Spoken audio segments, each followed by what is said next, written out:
नमस्कार दोस्तों, हिंदी साधन चैनल में आप सभी का एक बार फिर से हार्दिक स्वागत है। आज के इस वीडियो में कहानी लेकर मैं उपस्थित हुई हूँ। कहानी का नाम है दुलाई वाली और इस कहानी की लेखिका है राजेंद्र बाला घोष, जिनको बंग महिला के नाम से भी जाना जाता है। तो आइए सबसे पहले हम इस कहानी से जो भी महत्वपूर्ण तथ्य है उसको जानेंगे, फिर कहानी पर एक नज़र डालेंगे। और कहानी को सुनने के लिए आपको धैर्य बना के रखना होगा, तभी आप कहानी को अच्छे प्रकार से समझ पाएंगे। आइए शुरू करते हैं। और ये कहानी जो है वो यूजीसी नेट के पाठ्यक्रम में लगा हुआ है। तो हिंदी साहित्य के पढ़ने वाले जितने भी जो भी अभ्यर्थी हैं या कहानी सुनने के जो भी इच्छुक हैं, वो इस कहानी का आनंद ले सकते हैं थोड़ा सा धैर्य लेकर। ये शुरू करते हैं। बंग महिला राजेंद्र बाला घोष के द्वारा लिखी कहानी है, जो कि 1907 की सरस्वती पत्रिका के भाग 8 संख्या 5 में प्रकाशित हुई थी। और कहानी के प्रमुख विशेषता यह है कि यह रचना हास्य सृजन के परंपरा से हटकर मौलिकता और कल्पनाशीलता का अनोखा वर्णन करती है। कहानी दुलाई वाली कहानी को प्रथम मौलिक कहानी माना गया है। कला की दृष्टि से यह अत्यंत प्रौढ़ कहानी है। राजेंद्र बाला घोष ने आचार्य रामचंद्र शुक्ल की प्रेरणा से हिंदी लेखन आरंभ किया था। ये बहुत ही इम्पोर्टेंट है कि राजेंद्र बाला घोष किससे प्रेरित होकर हिंदी में लेखन कार्य शुरू की थी, तो वे आचार्य थे रामचंद्र शुक्ल। इस कहानी को लेखिका ने हास्य कहानी के रूप में लिखा है। हास्य मतलब हंसने वाली कहानी। काशी और उसके आसपास के जनजीवन तथा स्त्री पुरुष की सोच, उनके मनोभाव का स्वाभाविक चित्रण इस कहानी में किया गया है।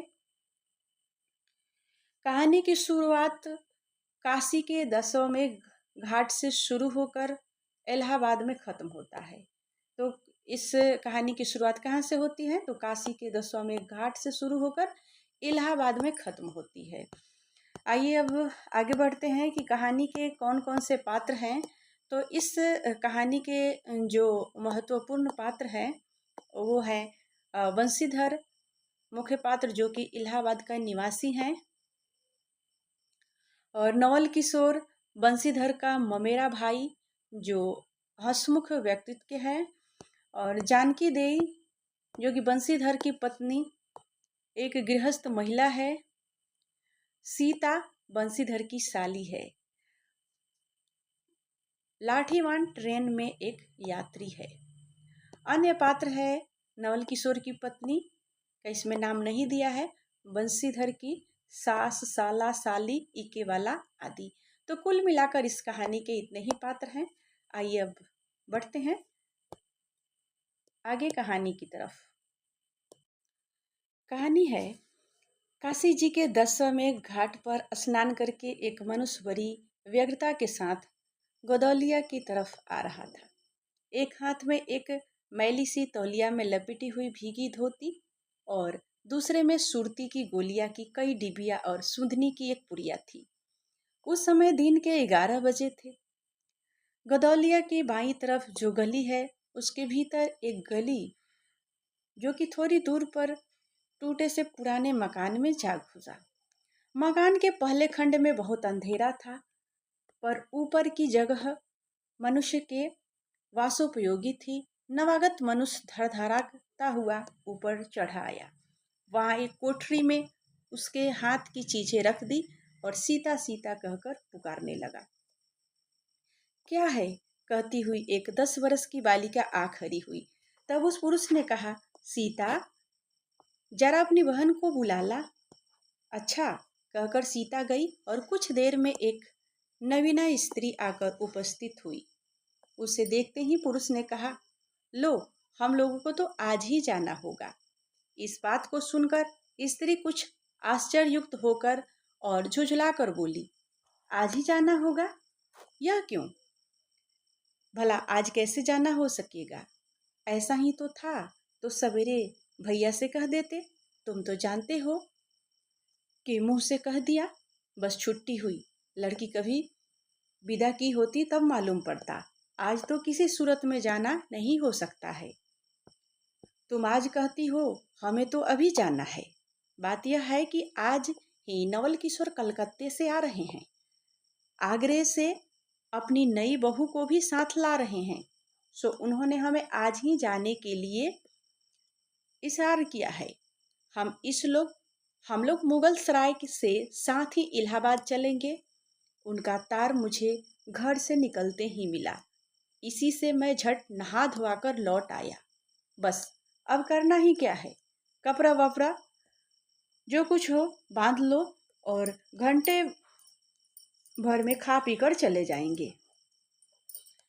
जब हम तुम्हें विदा कराने आए ही हैं, तब कल के बदले आज ही सही। हाँ, यह बात है। नवल जो चाहे करावे। क्या एक ही गाड़ी में जाने में दोस्ती में बटा लग जाएगा। अब तो किसी तरह रुकोगी नहीं। जरा ही उनके साथ जाओगे पर तो नाको दम आ जाएगी। क्यों, किस बात से? उसकी हंसी से। और किससे? हंसी ठट्ठा भी राह में अच्छी लगती है। उनकी हंसी मुझे नहीं भाती। एक रोज मैं चौक में बैठी हुई पुड़िया काट रही थी कि इतने में न जाने कहाँ से आकर नवल चिल्लाने लगे, ए बुआ, ए बुआ, देखो तुम्हारी बहू पुड़िया खा रही है। मैं तो मारे शर्म के मर गई।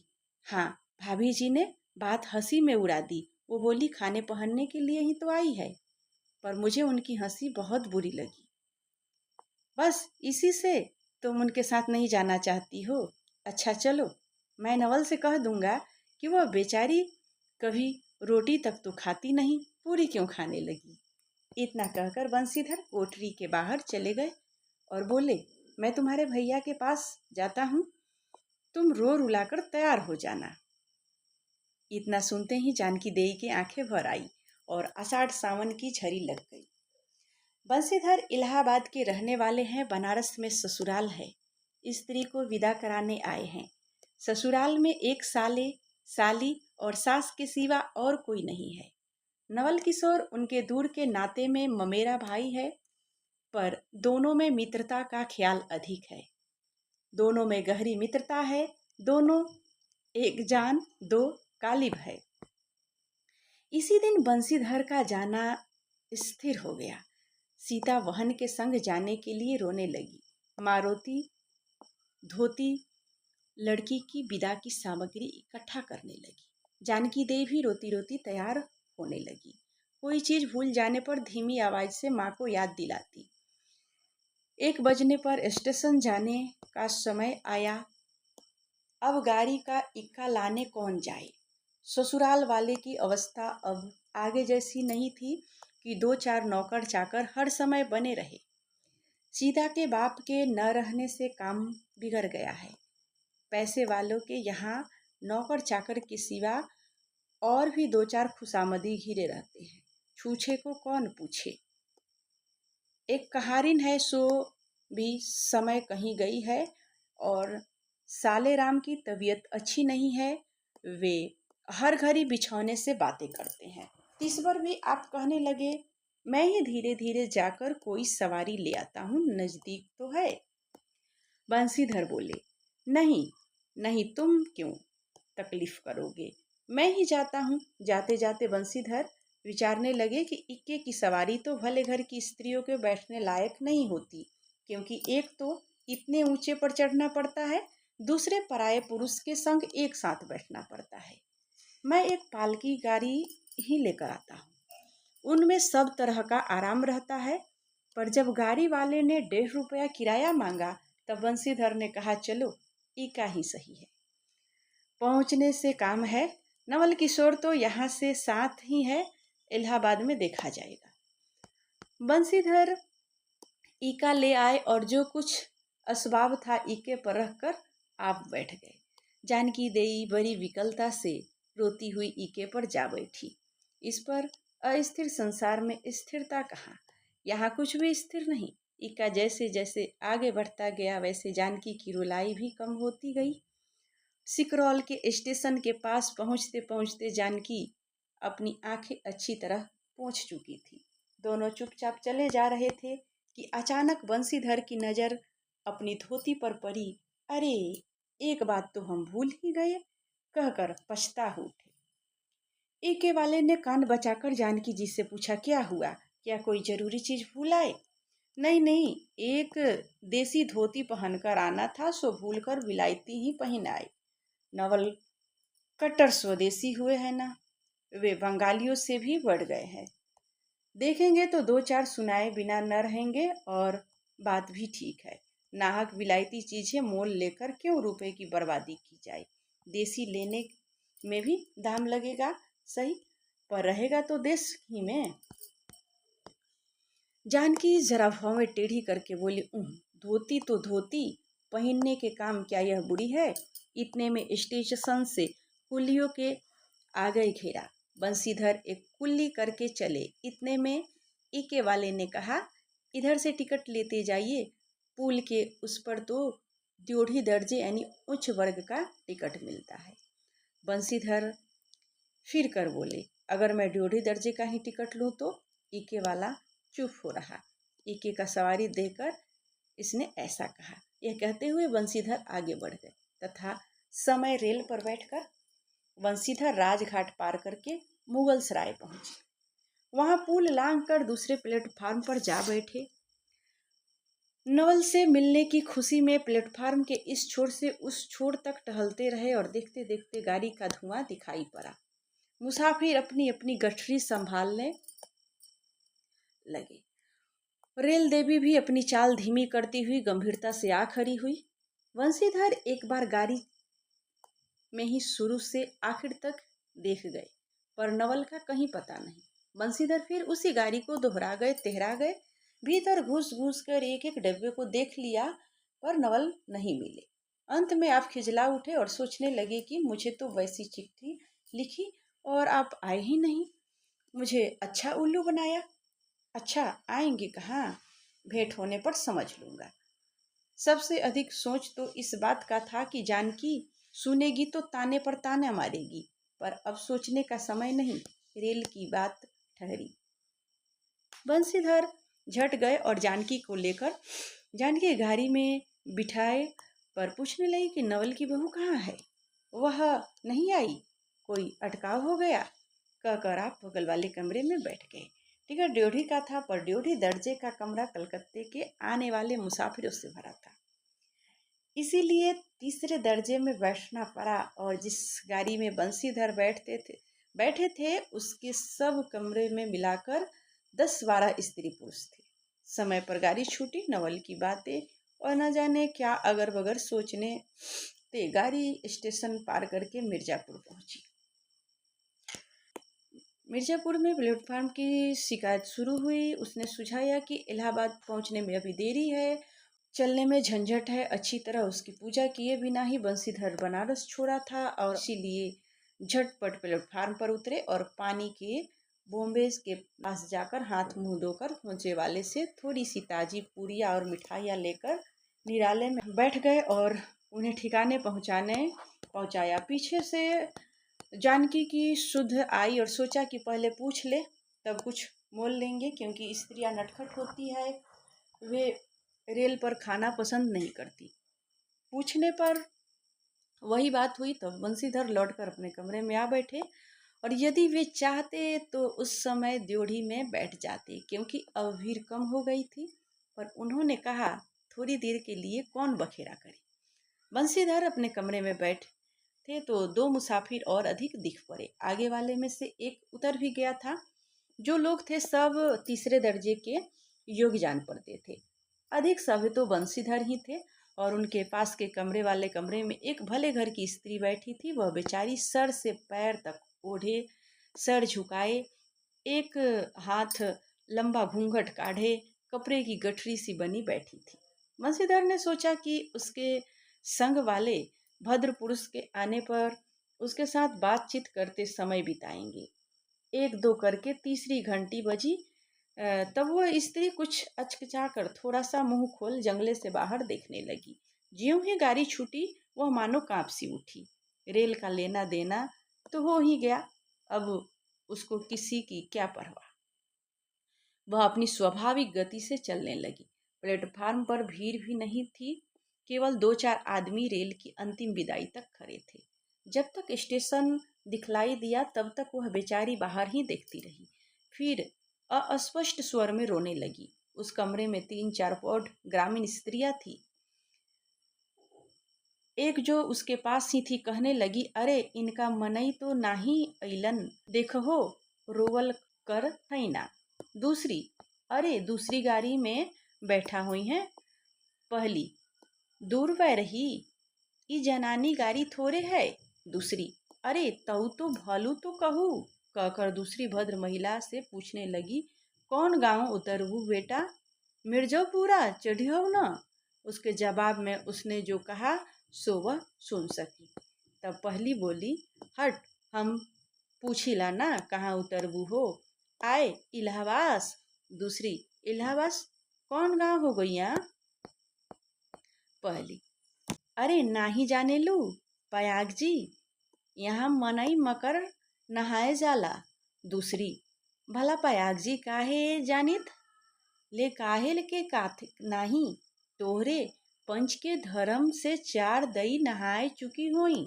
ऐसा हो सोमवारी और गहन धक्का धक्का लगा रहा तनऊ तोहरे काशी जी नहाए गई रहे। पहली, आवे जाए के तो सब उठते जात बटेल बाटेन, फून यह साई तो बिचारे विपुल में न पड़ल बाटी। हे हम पंचा हई राजघाट टिकस कटौली, मोंगल के सराय उतरी, होद पुनः चढ़ली है। दूसरी, एन ए दई हम आवत रहे, एक मिली और मोरे संधे रही, तो कौने टिकसिया पर जाकर मलिकवा उतारे से जियंतई गुड़िया खुली। अब भैया उगरा फार फार नारियल ये साहेब गरिया खरी करे, साहेब गरिया तनी खरी कर, भाला गरिया दहिनाती काहे के खरी होई। पहली, ए मेहरारू बड़ी उजबक रहल, भाला केहू के चिल्लाए से रेलिया कहू खरी होला। इसकी इस बात का पर कुल कमरे वाले हंस पड़े। अब जितने पुरुष स्त्रियां थी एक से एक अनोखी बातें कहकर अपने अपने तजुर्बे बयान करने लगी और बीच बीच में उस अकेली अबला की स्थिति पर भी दुख प्रकट करती जाती थी। तीसरी स्त्री बोली, टिकसिया पले बाय ना का नाही, ही साहेबवा सुनी तो कलकत्ते ताई ले मसूलिया लेई। अरे इहो तो नाही कि दूर से आवत रहले न, फरागत के बदे उतर लेन। चौथी, हम तो इनके संगे के आदमी को देखबो न कहियो गोइया। तीसरी, हम देखे रहलिन हो, मजेक टोपी दिहले रहन को। इस तरह उनकी वेसिंग पैर की बातें सुनते सुनते बंसीधर ऊब उठे। तो वे उन स्त्रियों से कहने लगे कि तुम नाहक इन्हें और भी डरा रही हो, जरूर इलाहाबाद तार गया होगा और दूसरी गाड़ी से वे भी वहां पहुंच गए होंगे। मैं भी इलाहाबाद ही जा रहा हूँ, मेरे संग भी स्त्रियां है। जो ऐसा ही है तो दूसरी गाड़ी के आने तक मैं स्टेशन पर ही ठहरा रहूंगा। तुम लोगों से यदि कोई प्रयाग उतरे तो थोड़ी देर के लिए स्टेशन पर ठहर जाना, इनको अकेला छोड़ देना उचित नहीं। यदि पता मालूम हो जाए तो मैं इन्हें इनके ठहरने के स्थान पर भी पहुंचा दूंगा।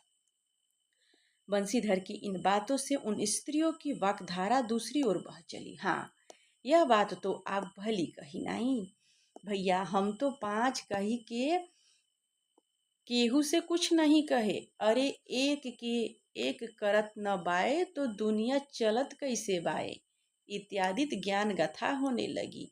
कोई कोई तो उस बेचारी को सहारा मिलते देख खुश हुए और कोई कोई नाराज भी हुए। क्यों, सो मैं नहीं बतला सकती। उस गाड़ी में जितने मनुष्य थे सभी ने इस विषय में कुछ न कुछ कह डाला था। पिछले कमरे में केवल एक स्त्री जो फ्रांसीसी सीट पर दुलाई ओढ़े अकेली बैठी थी कुछ नहीं बोली। कभी कभी घूंघट के भीतर से एक आंख निकालकर बंसीधर की ओर ताक देती थी और सामना हो जाने पर फिर मुंह फेर लेती थी। बंसीधर सोचने लगे कि यह क्या बात है, देखने में तो यह भले घर की मालूम होती है, पर आचरण इसका अच्छा नहीं है। गाड़ी इलाहाबाद के पास पहुंचने को हुई कि बंसीधर उस स्त्री को धीरज दिलाकर आकाश पाताल सोचने लगे। यदि तार में कोई खबर न आई होगी तो दूसरी गाड़ी तक स्टेशन पर ही ठहरना पड़ेगा, और जो उससे भी कोई न आया तो क्या करूँगा। जो हो गाड़ी नैनी से छूट चुकी है। और अब साथ ही उन अशिक्षित स्त्रियों ने फिर मुंह खोला, कह भैया, जो केहू बिना टिकस के आवत होए तो अकेल का सजा होला। अरे ओका ही ना ही चाहत रहा कि मेहरारू के तो बैठा दिहलेन, और अपना तनऊ टिकस ले के चल दिहलेन। किसी किसी आदमी ने तो यहाँ तक दौड़ मारी कि रात को बंसीधर उसके जेवर छीनकर रफू चक्कर हो जाएंगे। इस गाड़ी में एक लाठी वाला भी था। उसने खलिम खुल्ला कह दिया, क्या बाबूजी, कुछ हमरो साझा। इसकी बात पर बंसीधर क्रोध से लाल हो गए। उन्होंने उसे खूब धमकाया। उस समय तो वह चुप हो गया, पर यदि इलाहाबाद उतरता तो बंसीधर से बदला लिए बिना न रहता।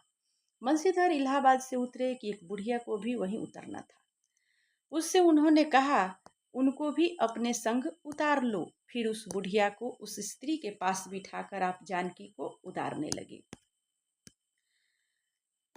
जानकी से सब बात हाल कहने लगे, पर बोली, अरे जाने भी दो, किस बखेरे में पड़े हो। पर बंसीधर ने न माना। जानकी और उस भद्र महिला को एक ठिकाने बैठाकर स्टेशन मास्टर के पास गए। बंसीधर को जाते एक बुढ़िया, जिसे उन्होंने रखवाली के लिए रख छोड़ा था, किसी बहाने से भाग गई। अब तो बंसीधर बड़े असमंजस में पड़े। टिकस के लिए बखेरा होगा, क्योंकि वह स्त्री बेटिकट है। लौट कर आई तो किसी ने को न पाया। अरे ये सब कहाँ गए, ये कहकर चारों तरफ देखने लगे। कहीं पता नहीं इस पर बंसीधर घबराए। आज कैसी बुरी साइड से घर से निकले कि एक के बाद दूसरी आफत में फंसते चले जा रहे हैं। इतने में अपने सामने एक दुलाई वाली को आती देखा। तू ही उन स्त्रियों को कहीं ले गई है, इतना कहकर दुलाई से मुंह खोलकर नवल किशोर खिलखिला उठे। अरे यह क्या, सब तुम्हारी ही करतूत है। अब मैं समझा कैसा गजब तुमने किया है। ऐसी हंसी मुझे अच्छी नहीं लगती। मालूम होता है कि वह तुम्हारी ही बहू थी। अच्छा, तो वे गई कहाँ? वे लोग तो पाल की गाड़ी में बैठी है, तुम भी चलो। नहीं, मैं सब हाल सुन लूँगा तब चलूँगा। हाँ, यह तो कहो कि तुम मिर्ज़ापुर में कहाँ से आ निकले? मिर्ज़ापुर नहीं, मैं तो कलकत्ते से, बल्कि मुगल सराय से तुम्हारे साथ चला आ रहा हूँ। तुम जब मुगल सराय में मेरे लिए चक्कर लगा रहे थे, तब मैं ड्योढ़ी दर्जे के ऊपर वाले बेंच पर लेटे तुम्हारा तमाशा देख रहा था। फिर मिर्ज़ापुर में जब तुम पेट के धंधे में लगे थे तो मैं तुम्हारे पास से निकल गया, पर तुमने नहीं देखा। मैं तुम्हारी गाड़ी में जा बैठा, सोचा कि तुम्हारे आने पर प्रकट हो जाऊंगा। फिर थोड़ा और देख ले। ऐसे करते करते यहाँ तक नौबत आ पहुंची। अच्छा, अब चलो, जो हुआ उसे माफ़ करो।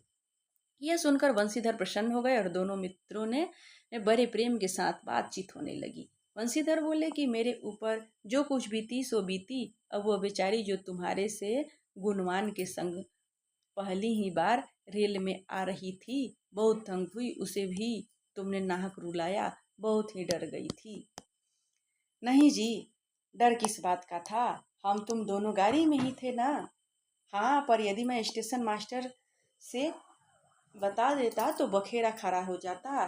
अरे तो क्या, मैं मर थोड़े ही गया था। 4 हाथ की धुलाई की विसात ही कितनी। इसी तरह बातचीत करते करते दोनों गाड़ी के पास आए और देखा तो दोनों मित्र बंधुओं में खूब हंसी हो रही है। जानकी कह रही थी कि अरे तुम क्या जानो, इन लोगों की हंसी ऐसी होती है कि हंसी में किसी के प्राण भी निकल जाए तो इन्हें दया न आवे। खैर, दोनों मित्र अपनी अपनी घरवाली को लेकर राजी खुशी घर पहुँचे और मुझे भी उनकी यह राम कहानी लिखने से छुट्टी मिली। तो दोस्तों, यह कहानी आपको कैसी लगी हमें कमेंट के माध्यम से अवश्य बताइएगा। वीडियो देखने के लिए आप सभी को बहुत बहुत धन्यवाद कि आपने अभी तक धैर्य बनाकर इस कहानी को सुना। कहानी के बारे में हमें ज़रूर अपना कमेंट दीजिएगा। वीडियो देखने के लिए एक बार फिर से सभी का बहुत बहुत धन्यवाद।